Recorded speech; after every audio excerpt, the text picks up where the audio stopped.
सक्षम police times, news 112, सक्षम जनतेचा आवाज.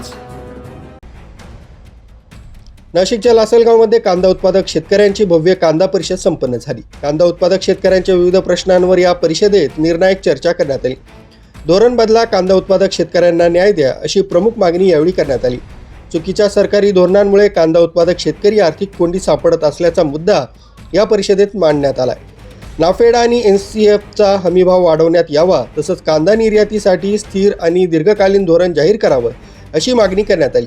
तसंच वारंवार बदलणारे निर्यात शुल्क आणि निर्यात बंदीचं तातडीनं धोरण ठरवावं, अशी मागणी शेतकऱ्यांनी केली. जुन्या परदेशी बाजारपेठा टिकवून नव्या देशांमध्ये भारतीय कांद्याला बाजारपेठ मिळेल, अशा प्रकारचे निर्यात धोरण आखण्याची मागणी परिषदेत करण्यात आली. कांद्याला उत्पादन खर्चाच्या तुलनेत लाभदायक आणि स्थिर भाव मिळावा, यासाठी सरकारनं ठोस उपाययोजना कराव्यात, अशी अपेक्षा व्यक्त करण्यात आली. त्याचबरोबर कांदा साठवणूक, प्रक्रिया, वाहतूक आणि निर्यात सुविधांना प्रोत्साहन देण्याची मागणीही करण्यात आली. एकूणच कांदा उत्पादक शेतकऱ्यांच्या प्रश्नांना वाचा फोडत न्याय हवा, हक्क हवा, असा स्पष्ट सूर लासलगावच्या कांदा परिषदेत उमटलेला दिसून आला. न्यूज ब्युरो, सक्षम पोलीस टाइम्स, न्यूज 112, लासलगाव.